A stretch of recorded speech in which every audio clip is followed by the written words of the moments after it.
Nah, guys, kembali lagi di channel Apresitorus, di mana channel ini akan memberikan diri kamu suatu informasi baik dari pekerjaan, asmara, keuangan, ataupun kehidupan diri kamu secara general.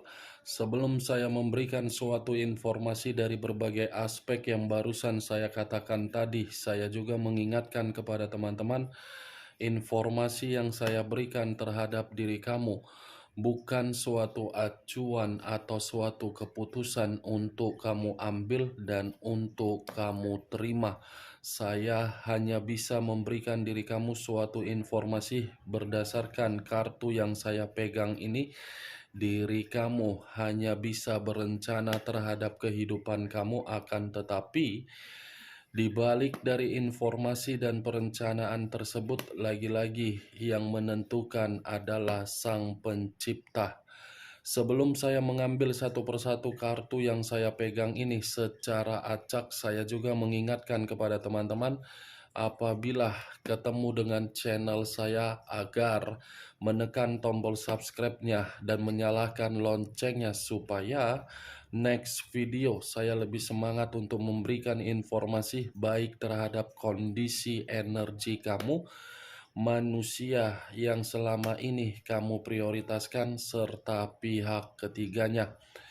Oke Wak Geng, siang hari ini saya ingin mengarah terhadap pihak ketiga. Hanya sekedar ingin mengarah dan ingin mengetahui bagaimana posisi pergerakan energi yang dimiliki oleh pihak ketiga. Apa yang dipikirkan, apa yang dirasakan, dan apa yang ingin disampaikan oleh kartu yang saya pegang ini. Kita langsung saja. Saya akan mengambil beberapa kartu, di mana kartu yang akan saya ambil nanti bisa saja bersifat resonate, bisa saja tidak bersifat resonate. Semuanya saya kembalikan terhadap pola pemikiran kamu. Semuanya saya kembalikan terhadap situasi energi yang kamu miliki untuk saat ini.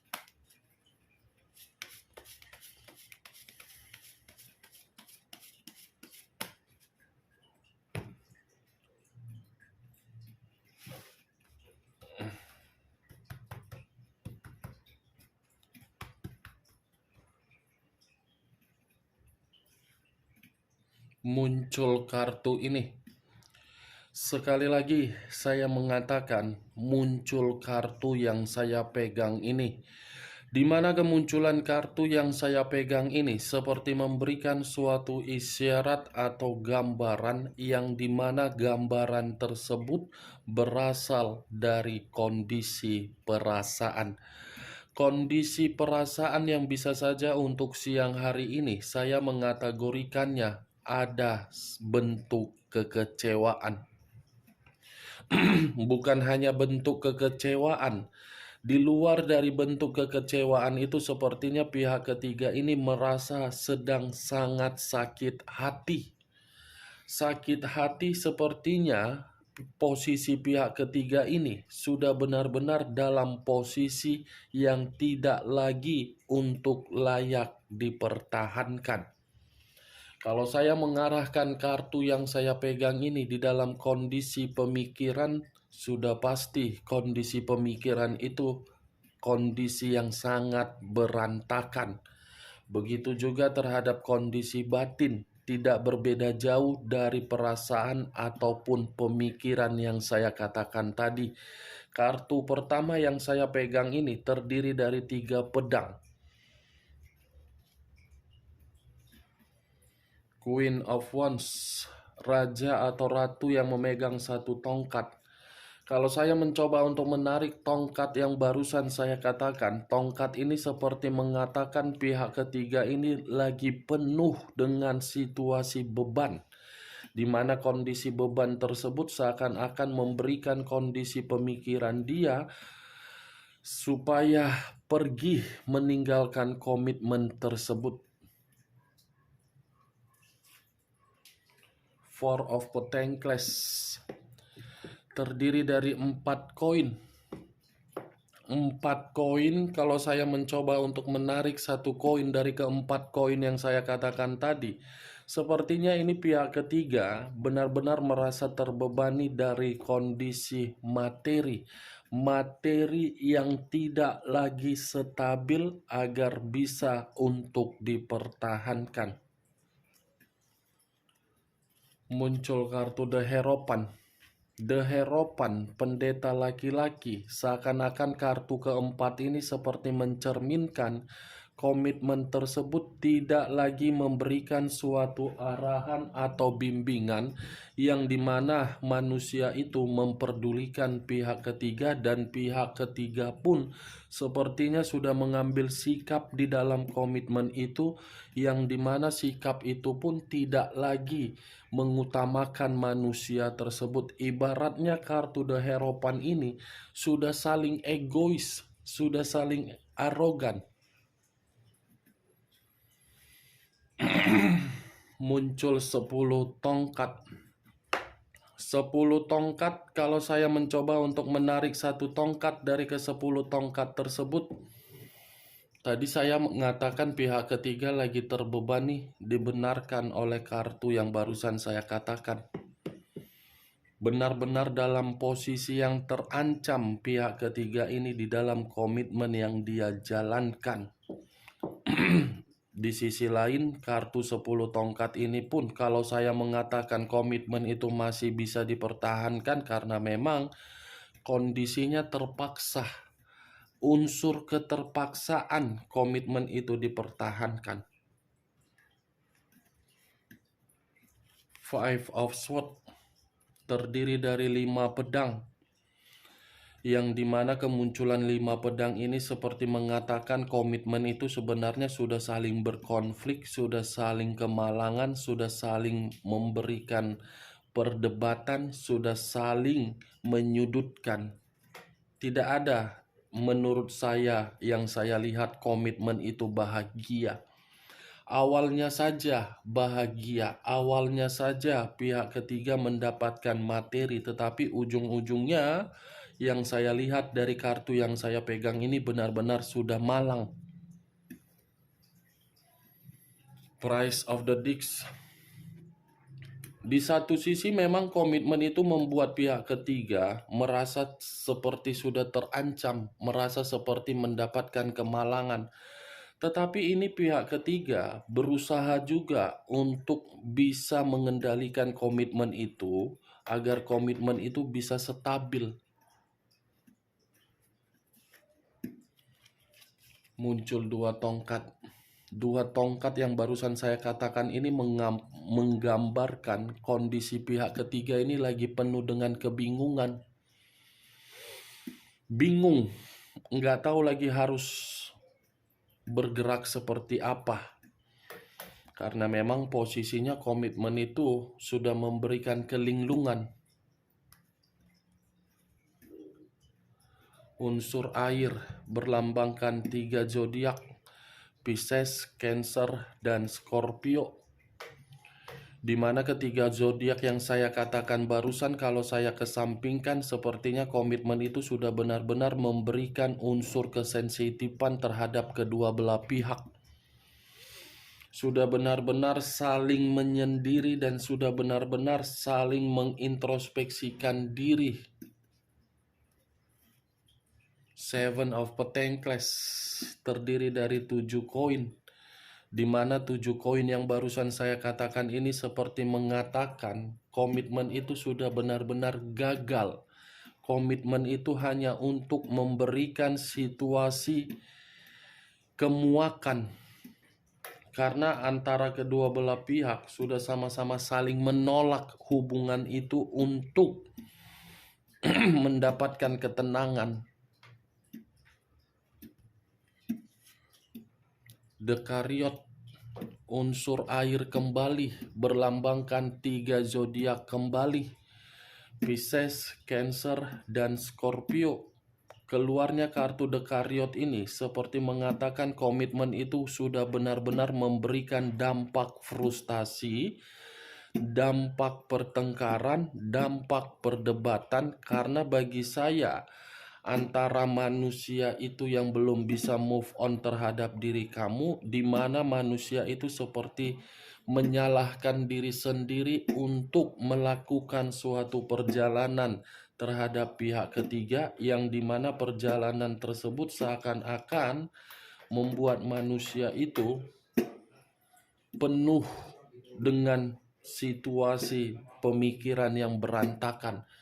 Kalaupun saya mengatakan situasi manusia tersebut dari apa yang saya katakan tadi, mungkin pihak ketiga pun merasakan juga, yang dimana posisi pihak ketiga lagi-lagi saya katakan posisinya tidak nyaman. Six of coin, 6 koin, 3 di kiri, 3 di kanan. Kalau saya mencoba menarik satu koin dari ke-6 koin tersebut, satu koin yang saya tarik ini seperti mengatakan tidak ada lagi yang namanya memberi dan menerima. Dan komitmen itu sudah bersifat gantung. Tidak ada kejelasan. Berhenti. Karena memang awalnya bersifat materi. Seven of Swords, 7 pedang, yang dimana kemunculan Seven of Swords ini seperti mengatakan komitmen itu sudah ada bentuk kecurangan. Kartu pertama yang saya katakan tadi, 3 pedang, tersinkron dengan kartu ini. Bentuk kekecewaan karena memang komitmen itu dari antara salah satu pihak sudah ada yang mencurangi. Sudah ada sisi kemanipulatifan, sudah penuh dengan drama, sudah penuh dengan kondisi yang tidak wajar. Nine of Swords, 9 pedang. 9 pedang. Ini pihak ketiga lagi merasa menyesal yang dimana penyesalan tersebut untuk saat ini tidak mendapatkan kondisi materi sesuai dengan keinginan dia. Di luar dari kondisi menyesal, pihak ketiga pun seperti merasa menerima suatu bentuk ancaman, yang dimana bentuk ancaman ini dari posisi komitmen tersebut antara ingin bertahan atau tidak bertahan. Kalaupun bertahan, dia tidak nyaman dari kondisi materi. Kalaupun ingin pergi, situasinya tidak mendapatkan apa-apa. Nine of Swords, stres, depresi, merasa bersalah. Muncul kartu As of Cups. Kemunculan kartu yang saya pegang ini seperti mengatakan ada perasaan baru lagi loh di dalam komitmen tersebut. Judgment. Saya rasa komitmen itu sudah menerima yang namanya penghakiman. Penghakiman dalam arti tidak ada suatu kondisi yang bisa membuat komitmen itu saling menguntungkan pihak ketiga. The Temperance, unsur api, berlambangkan 3 zodiak, Aries, Leo, Sagittarius. Kemunculan kartu yang saya pegang ini seperti mengatakan komitmen itu sudah tidak lagi bersifat rukun, stabil, harmonis, dan sejahtera. Muncul kartu Justice, unsur udara, berlambangkan 3 zodiak, Aquarius, Gemini, dan Libra. Kalau saya mencoba mengesampingkan ketiga zodiak yang saya katakan tadi, keluarnya kartu Justice ini mengatakan salah satu pihak sudah saling meremehkan atau diremehkan, atau mempojokkan atau terpojokkan. Nih, wah geng, Justice. Keluarnya kartu Judgment yang saya katakan tadi, penghakiman, tersinkron dengan keluarnya kartu Justice. Karena memang komitmen itu sudah bersifat tidak stabil. Komitmen itu seperti memberikan pihak ketiga suatu bentuk yang namanya karma. Tetapi walaupun saya mengatakan pihak ketiga, bisa saja energi ini tertukar terhadap manusia tersebut. Unsur udara, unsur api, unsur air. Wow, lebih mendominasi terhadap unsur udara dan unsur air. Aquarius, Gemini, Libra, Pisces, Cancer, Scorpio yang lebih mendominasi terhadap kedua kartu ini unsurnya karma, frustasi. Tetapi ada 3 unsur yang keluar yang menjadi acuan saya. Api, air, udara. Aries, Leo, Sagittarius, Pisces, Cancer, Scorpio, Aquarius, Gemini, dan Libra. Kamu tinggal menentukan di mana unsur kamu, di mana unsur manusia itu, di mana zodiak kamu, dan di mana zodiak manusia tersebut. Bagaimana, Wak Geng, dari apa yang saya katakan barusan, apakah bisa masuk secara logika kamu ketika saya mengarah terhadap pihak ketiga? Ya, kalau menurut diri kamu bisa masuk secara logika kamu, silakan angkat. Tetapi kalau menurut diri kamu tidak bisa masuk secara logika kamu, ya tidak usah kamu angkat. Anggap saja untuk siang hari ini kita menggibah mengenai pihak ketiga. Setidaknya diri kamu mengetahui bahwasannya komitmen itu sudah ada bentuk kecurangan, posisi ancaman, stres, depresif, menyesal, gagal, sensitif, bingung, kemalangan, beban, sakit hati, frustasi, tidak ada setia, dan karma. Itu dari kartu yang saya ambil tadi, Wak Geng. Oke, Wak Geng, hanya itu yang bisa saya berikan informasinya terhadap diri kamu untuk siang hari ini. Tetapi sebelum saya menutup perkataan saya, sekali lagi saya mengingatkan, saya tidak memberikan diri kamu suatu sugesti agar sugesti saya bermain di dalam pemikiran kamu. Semua kembali terhadap pola pemikiran kamu untuk menanggapi dan menyikapi. Yang positif ambil, yang negatif buang. Sekian dulu informasinya. Salam kartu tarot, salam zodiak.